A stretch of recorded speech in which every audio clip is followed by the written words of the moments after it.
Well, today seems like as good a day as any to jack up our prices higher than Afterman about to clean his room. Hello, good sir. What? How did you get in here? Security?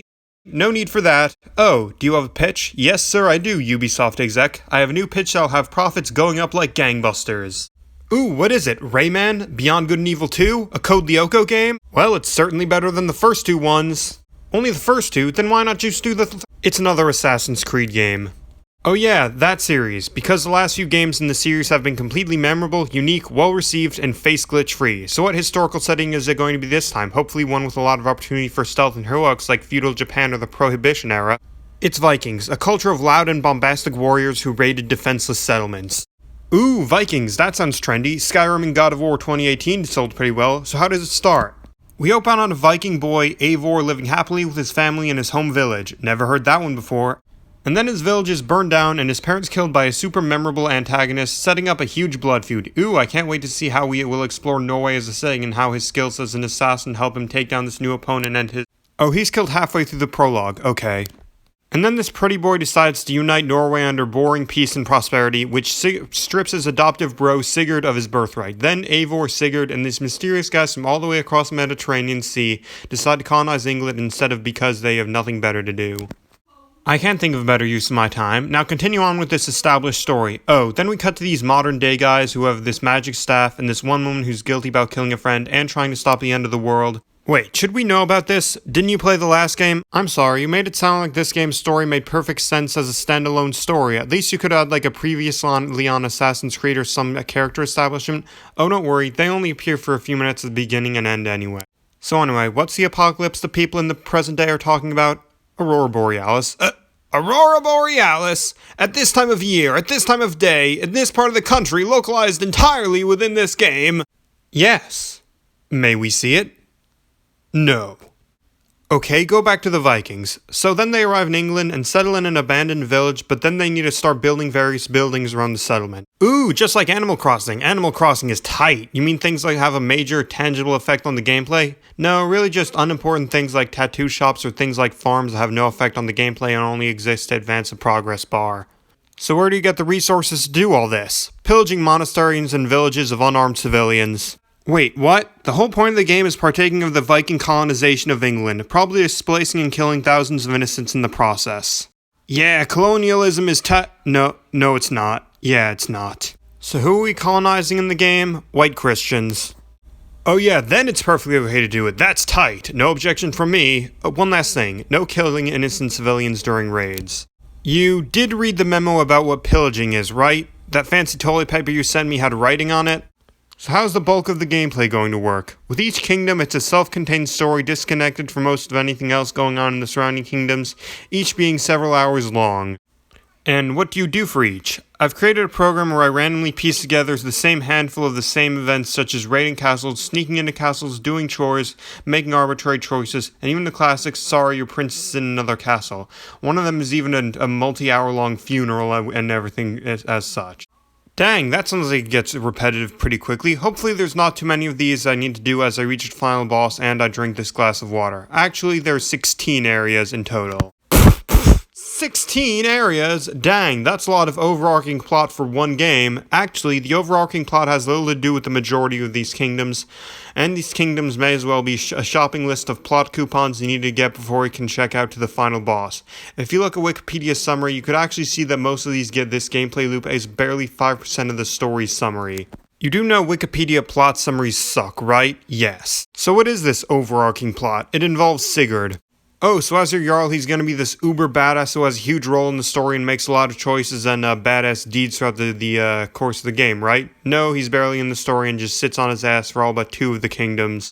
But when he does help, it matters, right? Oh, the second time he does help after like a dozen kingdoms on the checklist, he gets captured helping this one woman find a rock. Just over a boulder? No, they were saved. It wasn't just a boulder, it was a rock. Rocks are tight. Then you go right to rescue him? No, there's no emergency, and when you do think you found him, you get the classic, sorry, your princess is in another castle. Of course, you do find him and kill the woman eventually. Ooh, does anything change? Does the story really start to pick up some speed? No, you just keep going for another dozen kingdoms before he does something. This seems like very little plot put between 16 huge chunks of gameplay. Oh, don't worry, we have 2 more padding arcs that take place in the 9 realms of Norse mythology. Ooh, how do you go there? Oh, you don't actually go there, it's basically just an opium-induced drug trip you go on. Specifically, it's a retelling of Ragnarok. Ooh, Thor Ragnarok got good reviews, so what effect does this have on the plot exactly? Nothing at all. Then what's it even there for in the first place? Oh, much later on, it's vaguely hinted that this whole hours-long thing we had to trudge through is somewhat similar to a handful of plot points about the ancient civilization of this universe. You see, our main character is actually Odin reincarnated. Does this have a lot of effect on the plot? Does it cause a lot of trouble having your mind taken over by such an ancient being? Actually, it's super easy, barely an inconvenience. He's really just there to provide commentary through the various kills you go through. Okay, you said something about an endgame. Oh, one day Sigurd wakes up and thinks it would be cool to return to Norway to find an ancient temple. So what's at this temple? Entrance to Valhalla, according to Sigurd. Gee, not like he had enough chances to enter Valhalla during all that plundering earlier. Oh, but this is just a computer simulation. For what purpose is this simulation to them? It's a computer simulation. Go on. So then they would jack out of the Matrix and find that one of the assassins, Basim, is attacking them and has betrayed them. Gee, seems a bit late for him to betray us. Couldn't there have been more build-up or something? Oh, remember those Asgard hallucinations? Turns out Loki was reincarnated as Basim and now he feels contractually obligated to avenge his son from the past. Well, Basim did mention having a son earlier, but was that his actual son or just one of Loki's memories? Yes. Also, didn't the 2 of them have to travel all the way back to Norway for this quest and trudge through Arctic winds? Must have been hard for Basim to do all that to follow them there. Actually, it was super easy, barely an inconvenience. After the battle, they trap him in the machine and Sigurd tosses the leadership of the clan to Eivor. Okay, now back to the modern day, I guess. So, this woman who is looking through their memories goes to this temple and uses the magic staff to sneak in. She enters the temple and finds the protagonist from the first 3 games in the computer. Oh, so that's where he was. That's actually pretty cool. So then she learns he's basically been using omniscient power for the past 8 years to try and stop the apocalypse to no avail. Well, if that's the case, and I doubt there's much this modern girl will be able to do to help, she'll have to really try then. Actually, it's super easy for her, barely an inconvenience. She gives him a mild suggestion that gives him a new idea that completely rewrites everything. She then gets trapped in the computer and the traitorous Basim escapes. Turns out he sent the voice that led him to Eivor's corpse to find his DNA. Does Basim go into detail about why he chose them at that time, and do we actually learn in the game why Eivor's corpse ended up there? Nope. So what exactly becomes of Basim? You know, being an ancient assassin now transported to the modern world. Oh, now he has a top knot and cheesy wolf t-shirt. Okay. So throughout the game, as an Assassin's Creed game, you still go run around tracking down and killing members of this ancient evil order. Shouldn't that be a bigger part of the plot? Nah, it's more of a side gig along the way. Turns out that the guy that killed your father at the beginning of the game was little more than a foot soldier to them. So, what do the rest of these order members look like? How do you plan on upping the ante as members of this ancient global conspiracy? Oh, the guy from the prologue was definitely the exception. Most of them are really just normal civilians minding their own business. Ooh, that sounds super evil. Not only that, but there are even higher ranking members you have to kill all of their underlings to find. Ooh, these guys must be super interesting as guys with elite membership. Oh, most of them are just the same. There's even one guy that just sits on his ass and plays a harp. A harp? Now that's super evil. Monstrous. So what do you do in between all of this morally justified, well-paced struggle against this diabolical rogues gallery? An arrangement of minigames, side quests, and collectibles scattered across this huge map like a bag of exploded trail mix you need to painstakingly pluck off crumb by crumb. So what are these minigames? Drinking competitions, epic rap battles of history, this dice gaming I have no idea how to play, collectibles, abilities and items you're never going to use, glitches in the Matrix, burning a house down to help a couple in bed, legendary beasts, and wandering boss knights. Hopefully with such an investment as this, you plan on giving us a stellar voice cast as well.